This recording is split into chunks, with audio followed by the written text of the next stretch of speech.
ይግቡ። በ45000 ካሬ ሜትር ላይ ወደ ተንጣለለው የፊሶን ሪል ስቴት እንኳን ደህና መጣችሁ።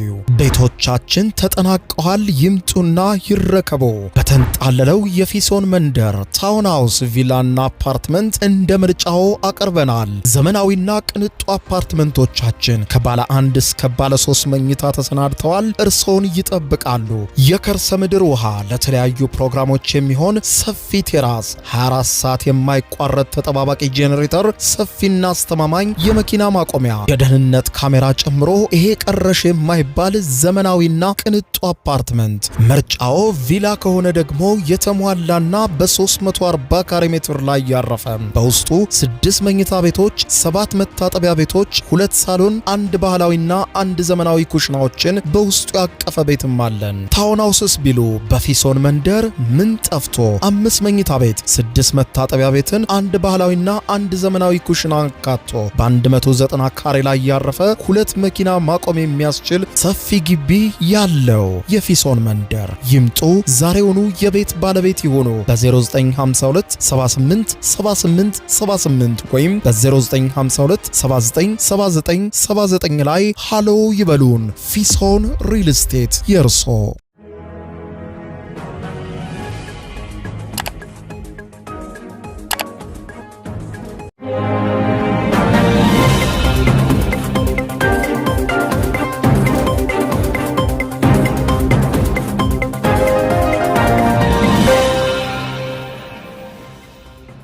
ጤና ይስጥልኝ ክቡራትና ክቡራን የዩቲዩብ ቻናል ቤተሰቦች፣ የሰዓቱን አጫጭር መረጃዎች ይዤ ቀርብ ያለው እስከ ፍጻሜ አብራችሁኝ ቆዩ። ፈጣን፣ ወቅታዊ፣ ታማኝና በርከት ያሉ ዜናዎችን በየሰዓታቱ ልዩነት ለመከታተልና እንዲሁም ዜናዎች ዩቲዩብ ላይ ሲጫኑ ቀድሞ ለእናንተ የማስታወቂያ መልእክት ወይም ኖቲፊኬሽን እንዲደርሷችሁ የዩቲዩብ ቻናሌን ሰብስክራይብ በማድረግ የደወል ምልክቷን መጫን አትዘንጉ። ወደ ሰበር መረጃዎቹ ስናቀና ክቡራን አድማጮች፣ ጦርነቱ ወደ ለየለት አቅጣጫ አምርቷል። ኢራንም ስትዝት እንደነበረችው በዛሬው ዕለት ከባድ አደጋ የጣለ ጥቃት ጀምራለች።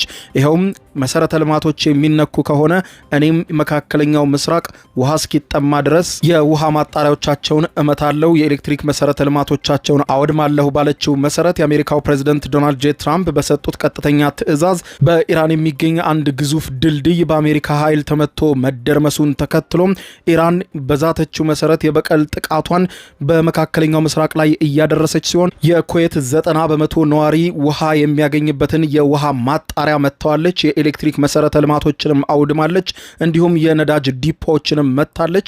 ከዚህም ባሻገር በመካከለኛው ምስራቅ በተለይም ደግሞ በተባበሩት አረብ ኤሚሬትስም ላይ በርከት ያሉ ሚሳኤሎችና ሰው አልባ በራሪ አውሮፕላኖችን በዛሬው ዕለት ተኩሳ የነዳጅ ማጣሪያዎችን አውድማለች። እንዲሁም ኢራን ዛሬ ረፋዱን ባወጣችው መግለጫ በመካከለኛው ምስራቅ የሚገኙ ግዙፍ ድልድዮችን አውድማለሁ ስትል በተባበሩት አረብ ኤሚሬትስ፣ በሳውዲ አረቢያ፣ በኳታር፣ በኩዌት እንዲሁም በጆርዳን የሚገኙ ግዙፍ ከተማን ከከተማ የሚያገናኙ ድልድዮችን ከሰዓታት በኋላ በምትጀምረው ማጥቃት እንደምትደረምሳቸው የድልድዮቹን ስም እየጠቀሰች መግለጫ አውጥታለች። በዝርዝር የማስደምጣችሁ ይሆናል። በሌላ በኩልም የተፈራው የአሜሪካ የእግረኛ ወታደር ወረራ ሊጀምር ይመስላል። ይህም የአሜሪካ መከላከያ ሚኒስትር ፔንታጎን በዛሬው ዕለት የአሜሪካ ወታደሮችን ልምምድ ሲያደርጉ የሚያሳይ ፎቶግራፍን በማህበራዊ ትስስር ገጹ አጋርቷል። ዝርዝሩን የማስደምጣችሁ ይሆናል። በሌላ በኩልም 100 የሚሆኑ የህግ ባለሙያዎች በጋራ በመሆን የኢራን አሜሪካና እስራኤልን ጦርነት በተመለከተ ደብዳቤ ጽፈዋል። ይህንን ደብዳቤ በተመለከተ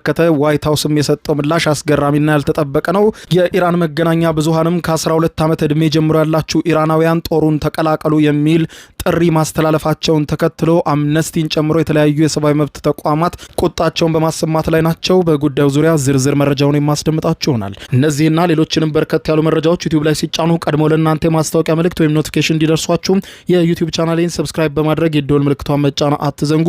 ወደ መረጃዎቹ አልፋለሁ። አብረን እንከታተለው። የመካከለኛው ምስራቅ የተባባሰው ጦርነት መልኩን ወደ አዲስ አውዳሚ መንገድ ቀየረ። መሰረተ ልማቶቼ የሚነኩ ከሆነ እኔም በመካከለኛው ምስራቅ ግዙፍ መሰረተ ልማቶችን አውድሜ ሰፊ ጠባሳ አሳርፋለሁ ያለችው ኢራን በዛተችው መሰረት ከባድ ማጥቃትን በመካከለኛው ምስራቅ መጀመሯ ተሰማ። በትናንትናው ዕለት በአሜሪካው ፕሬዝዳንት ዶናልድ ጄ ትራምፕ ትዕዛዝ በኢራን ካራጅ በተሰኘው ከተማ የሚገኘውና በመካከለኛው ምስራቅ ግዙፍ የሆነው ቢ1 የተባለው ድልድይ በአሜሪካ አውሮፕላን በአየር ጥቃት መውደሙን ተከትሎ የኢራን መንግስትና ወታደራዊ ክንፍ እጅግ የከረረና አውዳሚ በተለይም በመካከለኛው ምስራቅ የሚጠጣ ውሃ እስኪጠፋ ድረስ የውሃ ማጣሪያዎችንና የኤሌክትሪክ መሰረተ ልማቶችን አውድማለሁ ያለችው ኢራን በዛሬው ዕለት ጥቃቷን ከኳታርና ከኩዌት ጀምራለች።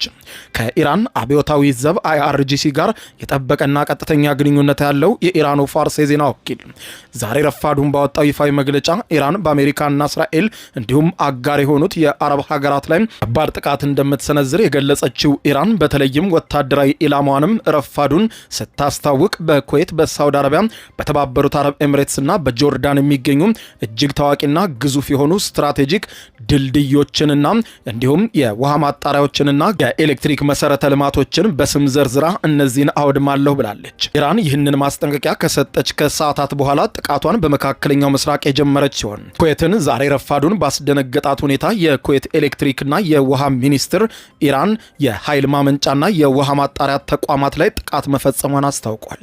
ሚኒስትሩ ረፋዱን ባወጣው መግለጫ አክሎም ጥቃቱን ተከትሎም በኩዌት ውሃ ማጣሪያዎችና በኤሌክትሪክ ተቋማቱ ላይ ጉዳት ደርሷል ሲል ገልጿል። ሚኒስትሩ በማህበራዊ ሚዲያ ገጹ ባወጣው መግለጫ እንዳለው የድንገተኛ ጊዜ ሰራተኞች፣ የቴክኒክ ባለሙያዎችም ወደ አካባቢው በፍጥነት በመሰማራት አቅርቦቱን በተገቢው መንገድ ለማስቀጠል ስራ እየጀመሩ ነው ብለዋል። መግለጫው አክሎም የኤሌክትሪክና የውሃ አቅርቦት ስርዓታችን ደህንነትና መረጋጋት ቅድሚያ ከምንሰጣቸው ነገሮች መካከል አንዱ ነው ያለ ሲሆን ዛሬ ረፋዱን ጀምሮ የኢራን ሰው አልባ በራሪ አውሮፕላኖች ወይም ድሮኖች በኩዌት የነዳጅ ማጣሪያ ላይ በተደጋጋሚ የፈጸሙትን ጥቃት ተከትሎ እሳት በከፍተኛ ሁኔታ ተነስቷል። በመካከለኛው ምስራቅ በጣም ሞቃታማ በሆኑ የነዋሪዎቹ የዕለት ተዕለት ህይወት በኤሌክትሪክ ኃይልና በውሃ ማጣሪያ ላይ የተመሰረተ ነው። በእነዚህ ሀገራት ለመጠጥነት የሚውለው 90% የሚሆነው ውሃ የሚጣራው ጨዋማ ከሆነው የውቅያኖስ ውሃ ነው። የባህረ ሰላጤው ሀገራት ያለ ውሃ ማጣሪያ ማዕከላት ለኑሮ ፈጽሞ እንደማይመቹ የተገለጸ ሲሆን ኢራን በመሰረተ ልማቶች ላይ ለተፈጸመው ጥቃት የምሰጠው ቀጥተኛ ምላሽ ጀምሯል ስትል አስታውቃለች። ኢራን እንዳስታወቀችው ከሆነም በኩዌት በሚገኘው ሀገሪቱን የሚያስተዳድረው ታዋቂው የሼክ ጃቢር አል አህመድ አል ሰባህ ድልድይንም እንደምትሰብረው የገለጸች ሲሆን በሳውዲ አረቢያና ባህሬንም ሁለቱ ሀገራት በባህር ላይ የሚያገናኛቸውን ግዙፉን የንጉስ ፋህድ ድልድይም ሙሉ በሙሉ አወድመዋለሁ ስትል ዝታለች። በተባበሩት አረብ ኤምሬትስ በአቡዳቢ ከተማ የሚገኘውን የከተማዋ የንግድና የትራንስፖርት ደም ስር የሆኑትን የሼክ ዛይድና አልማቅታ የተሰኙ እንዲሁም የሼክ ካሊፋ ድልድዮችንም አወድማለሁ ስትል ዛሬ ረፋዱን ዝታለች። በጆርዳን ከዌስት ባንክ ጋር የሚገናኙ ታሪካዊ የንጉስ ሁሴን አለምቢ እንዲሁም የዳሚያ ድልድዮችን እንዲሁም በዋና ከተማ አማን የሚገኘውን የአብዱል ድልድይንና በዋነኛነት ኢላማነት ዘርዝራ እነዚህን ከሰዓታት በኋላ አውድማቸዋለሁ ብላለች። ይህ የኢራን ዛቻም ጦርነቱ በመላው መካከለኛው ምስራቅ የሲቪል መሰረተ ልማቶች ላይ ወደማያዳግም ውድመት ሊያስገባው የሚችል ሁኔታ ላይ መድረሱም ተመልክቷል።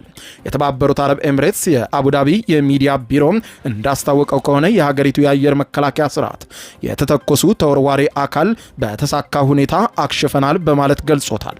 አደጋው ግን አልቀረም ያለ ሲሆን የተመታው የሚሳኤሉ ስብርባሪ ሀብሻን በተባለው እጅግ ግዙፍ የኤምሬት የጋዝ ማቀነባበሪያ ኮምፕሌክስ ላይ በመውደቃቸው ከባድ የእሳት አደጋ ተከስቷል ብሏል። ባለስልጣናቱ ከአቡዳቢ እንደገለጹት ከሆነ እሳቱን ለመቆጣጠር ርብርብ እያደረጉ በመሆኑ የጋዝ ማምረት ስራው ሙሉ በሙሉ ተቋርጧል በማለትም ገልጸዋል። እስካሁን በሰው ላይ የደረሰ ጉዳት አለመኖሩን በማህበራዊ ትስስር ገጻቸው አረጋግጠዋል። በኤምሬትስና በባህሬን ከተሞች የአደጋ ጊዜ ማስጠንቀቂያ ደውሎች ባለፉት ሰዓታት ሲስተጋቡ እንደነበርም ተዘግቧል። በሌላ በኩል በመካከለኛው ምስራቅ ከሚገኙ ግዙፍ የነዳጅ ማጣሪያዎች አንዱ የሆነውና በቀን 346,000 በርሜል ነዳጅ የሚያመርተው ሚና አል አህማዲ የተባለ የነዳጅ ማጣሪያ በተደጋጋሚ በኢራን ድሮኖች በዛሬው ዕለት ተመቶ ክፉኛ እየነደደ እንደሆነ ከኩዌት የወጣው የመረጃ ያሳያል። ይህ ተቋም ወሳኝ የነበረ ሲሆን በዛሬው ዕለት በኢራን ጥቃት ሲደርስበት ጦርነቱ ከተጀመረ ወዲህ ለሶስተኛ ጊዜ ነው። በዚህ እንዳለ አሜሪካ በመሬት ወረራ ኢራንን ለመውረር እያቀደች መሆኑን ተከትሎ ዝግጅቶቹ በተጧጧፉበትና የሚታዩ ግልጽ መረጃዎች እየወጡ ባሉበት ሰዓት ስለ ሁኔታው ዝርዝር መረጃ ባይወጣም በዛሬው ዕለት ግን የአሜሪካ መከላከያ ሚኒስትር ፔንታጎን በማህበራዊ ትስስር ገጹ የአሜሪካ ወታደሮች መሪኖች የባህርና የየብስ ወረራ ለመፈጸም ልምምድ ሲያደርጉ የሚያሳዩ ፎቶግራፎችን አጋርቷል። ሁኔታው ሁኔታውን አስመልክቶ የተለያዩ ተንታኞች በጉዳዩ ዙሪያ የተነጋገሩ ሲሆን ፔንታጎን እነዚህን የአሜሪካ ወታደሮችን ስልጠና የሚያሳይ ፎቶግራፍ ማሰራጨቱ የእግረኛ ወታደር ጥቃት በኢራን ላይ እንደማይቀር አመላካች ነው ያሉ ሲሆን ይህንን ተከትሎ የዲሞክራቲክ ፓርቲ አባልና የሴኔት ውጭ ግንኙነት ኮሚቴ አባል የሆኑት ሴናተር ክሪስ መርፊ እንዳሉት ከሆነ የመከላከያ ሚኒስትሩ ፒት ሄግሴት ከፍተኛ የጦር ጀነራሎችን በፍጥነት ከስልጣን እያባረሩ ነው። ይህም ደግሞ ጀነራሎቹ በኢራን ላይ የተነደፈው የጦርነት እቅድና የመሬት ላይ ወረራ የማይሰራና አውዳሚ እንዲሁም ገዳይ መሆኑን መናገራቸውን ተከትሎ ነው ከፔንታጎን እየተባረሩ ያሉት ብለዋል። የአሜሪካ ጦር ዝግጅቱን አሁንም አላቆመም። የአሜሪካ መከላከያ ሚኒስትር በድረገጾቹና በማህበራዊ ትስስር ገጾቹ የአሜሪካ ወታደሮች የባህርና የየብስ ወረራ ልምምድ ሲያደርጉ የሚያሳይ ፎቶግራፍን ማውጣቱን አነጋጋሪ የሆነ ሲሆን ከዚህም ጋር በወጣው መረጃ የአሜሪካ የ31ኛው ማሪን ዩኒት አባላት በህንድ ውቅያኖስ በሚገኘው ዲያጎ ጋርሻን የባህር ኃይል ሰፈር ልምምድ አድርገዋል ተብሏል። የመገናኛ ብዙሃኑ ሲኤንኤን እንደዘገበው ከሆነ ይህ የአሜሪካ ወታደራዊ ቡድን እስከ 2400 መሪኖችን የያዘ ሲሆን ወደ መካከለኛው ምስራቅ በፍጥነት ተልኮ አካባቢው ላይ መድረሱንም አመልክቷል። ምንም እንኳን ፕሬዝዳንት ትራምፕ ረቡዕ ዕለት አድርገውት በነበረው ንግግር የእግረኛ ጦር ስለመጠቀም ባያነሱም የአሜሪካ ማዕከላዊ እዝ ግን ወደ 50 ሺህ የሚጠጉ የአሜሪካ ወታደሮችን ቀድሞውኑ በቀጠናው እንደሚገኙ ገልጾ አሁን ደግሞ ተጨማሪ ጦር ወደ ቀጠናው እየገባ መሆኑንና አሁን ደግሞ ፔንታጎን የእነዚህን ወታደሮች ፎቶግራፍ በድረገጽና በማህበራዊ ትስስር ገጽ መልቀቁም ውጊያው አይቀሬ መሆኑን አመላክቷል ተብሏል።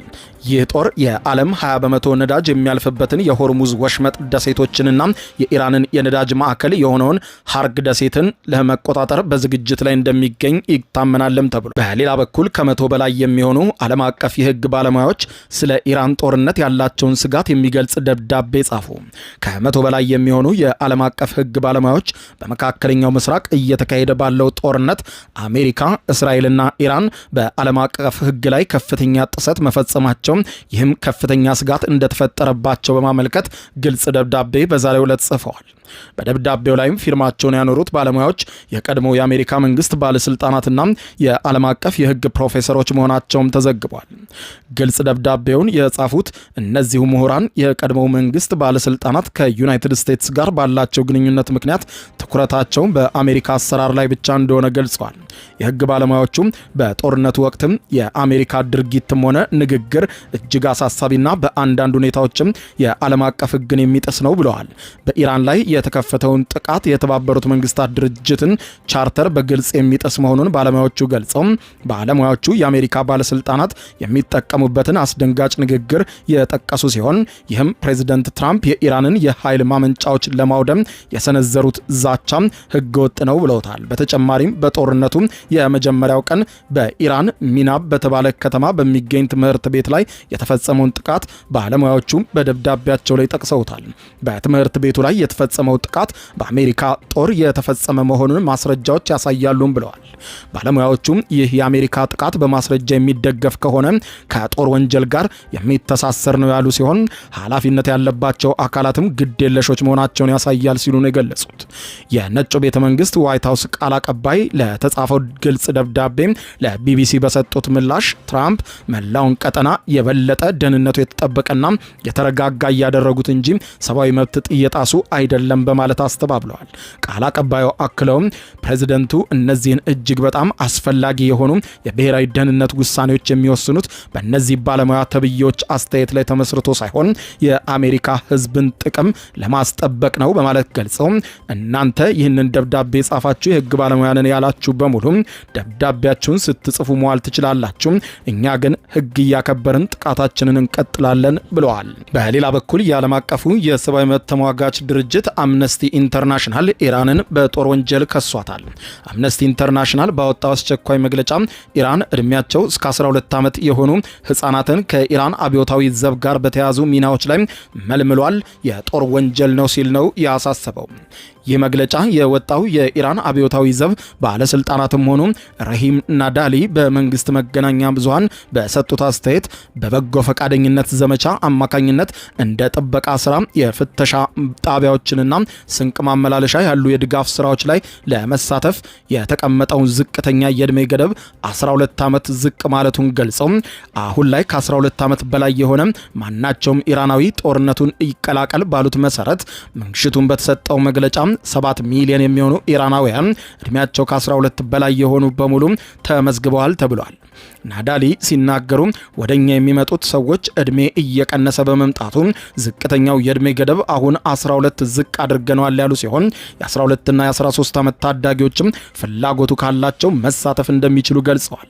አምነስቲ ኢንተርናሽናል በበኩሉ የኢራን ባለስልጣናት እድሜያቸው ገና 12 የሆኑ ህጻናትን በአይአርጂሲ የሚመራ ወታደራዊ ዘመቻ ውስጥ እንዲሳተፉ እያበረታቱ ነው ሲል የገለጸ ሲሆን እድሜያቸው ከ15 ዓመት በታች የሆኑ ህጻናት በጦር ኃይሎች ውስጥ መመልመል ከባድ የጦር ወንጀል ነው ሲል ነው የከሰሰው። በሌላ በኩል አንድ የኢራን የቀድሞ ባለስልጣን ኢራን አሸናፊነቷን በይፋ አውጃም ድል ተናግራ ጦርነቱን ማቆም አለባት ማለታቸው አነጋጋሪ ሆኗል።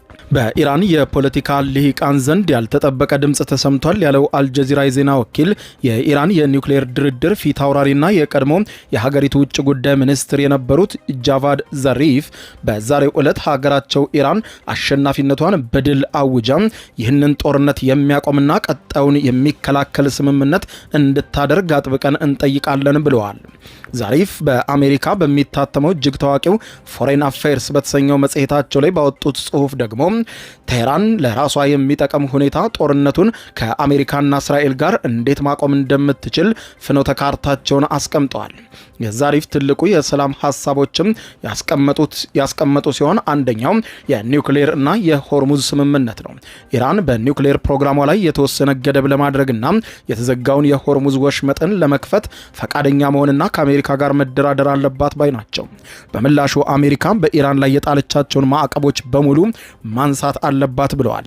ይህንን ስምምነት አሜሪካ ከዚህ ቀደም አትቀበለውም ነበር። አሁን ግን ልትቀበለው ትችላለች፣ ምክንያቱም አሜሪካም ራሷ ጭንቅ ላይ ናት ብለዋል ዛሪፍ ስለ ሁኔታው ሲያስረዱ።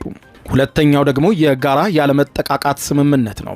ኢራን ከአሜሪካ ጋር የጋራ ያለመጠቃቃት ስምምነት ለመፈረም ዝግጁ መሆን አለባት ያሉ ሲሆን በዚህም ሁለቱም ሀገራት ወደፊት አንዱ በሌላኛው ላይ ጥቃት ላለመሰንዘር ቃል የሚገቡበት ሰነድ እንደሆነም ያመለክታሉ።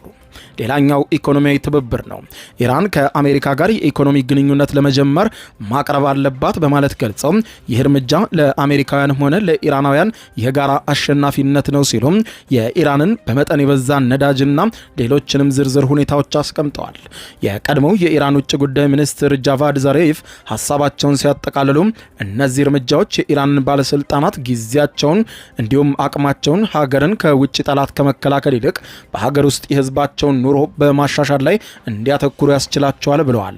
በሌላ አነጋገር ኢራናውያን የሚገኙባቸውን አዲስና ብሩህ የወደፊት ጊዜ ማረጋገጥ ትችላለችም ሲሉ ዛሪፍ የሰላም ስምምነትና የልማት አማራጭን ለሀገራቸው መሪዎች አቀርበዋል። በአጠቃላይ ይህ 5 ሳምንት ያስቆጠረው ጦርነት በወታደራዊ ኃይል አሰላለፍ፣ በኢኮኖሚ መሰረተ ልማት ውድመትና በዲፕሎማሲያዊ ሽኩቻ ታጅቦ ዓለምን ታሪካዊና ወሳኝ በሆነ የፖለቲካ መስቀለኛ መንገድ ላይ አቁሞ ከባድ የኢኮኖሚ ኪሳራ እያደረሰ ይገኛል። በመጨረሻም የተባበሩት መንግስታት ድርጅት የጸጥታው ምክር ቤት የሆርሙዝ ወሽመጥን በሚመለከት በቀረበ የውሳኔ ሀሳብ ላይ በዛሬው ዕለት በአሜሪካ ሰዓት አቆጣጠር ምሽት 6 ሰዓት ላይ ሀሳብ ይሰጣል ተብሏል። የምክር ቤቱ ተለዋዋጭ ፕሬዝደንት የሆነችው ባህሬን ቢያንስ ለ6 ወራት ያክል በሆርሙዝ ባህር ዳርቻ የመሸጋገሪያ መንገዶችን ለማስጠበቅ አስፈላጊና ከሁኔታዎችም ጋር የሚመጣጠኑ ሁሉንም የመከላከያ ዘዴዎች መጠቀም የሚፈቅደውን የውሳኔ ሀሳብ አቀርባለች። የውሳኔ ሀሳቡ በተባበሩት መንግስታት ድርጅት ቻርተር አንቀጽ 7 መሰረት በወታደራዊ ኃይል መጠቀም የሚጠይቅ የነበረ ቢሆንም በኋላ ላይ ግን ሩሲያና ቻይና በድርድሩ ወቅት በመቃወማቸው ይህ አንቀጽ እንዲወጣ ተደርጓል። ይሁን እንጂ የውሳኔ ሀሳቡ ላይ የተቀመጡ አንዳንድ ቃላት አሁንም ቻይናና ሩሲያን ስለሚያሳስቧቸው ድምፅን በድምፅ የመሻር መብታቸውን ተጠቅመው ውድቅ እንደሚያደርጉት ከወዲሁ ተገምቷል። ከዚህ ቀደም በቀረቡ ረቂቆችም ላይ ኢራንን የሚያወግዙና ወሽመጡን የሚጠቅሱ ቃላት በመኖራቸው ድምፀ ተአቅቦ አድርገው ሳይጸድቅ ቀርቶ ነበር። የሆነ ሆኖ አሁን የኢራንና የአሜሪካ ጦርነት በርካታ መሰረተ ልማቶችን ማውደም ብቻ ሳይሆን አሜሪካንም ቀጠናውንም ይዞ ወደ ለየለትና ከባድ አደገኛ ሁኔታ ውስጥ እየገባ እንደሆነ ተመላክቷል። ክቡራን አድማጮች ለሰዓቱ ብታደምጧቸው መልካም ናቸው ያልኳቸው አጫጭር መረጃዎች የሰማችኋቸው ነበሩ። ከሰዓታት በኋላ በሌላ መረጃ ተመልሰን እስከምንገናኝ በያለንበት የዓለም ዳር ቸር እንቆይ።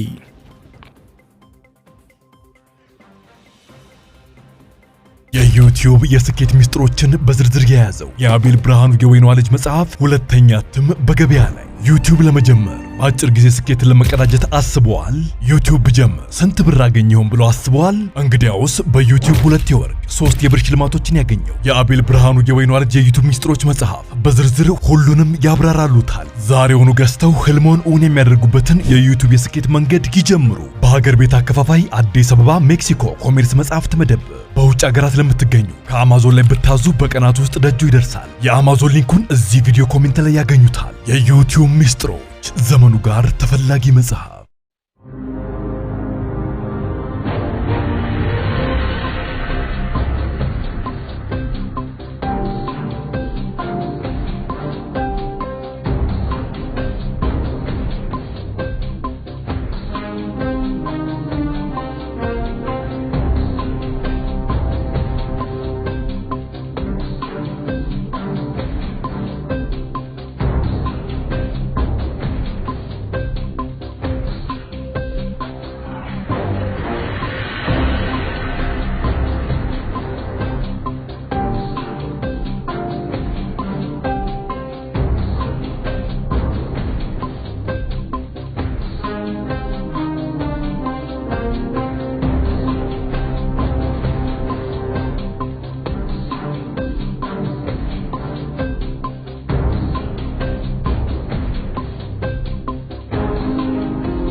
ይግቡ በ45000 ካሬ ሜትር ላይ ወደ ተንጣለለው የፊሶን ሪል ስቴት እንኳን ደህና መጣችሁ።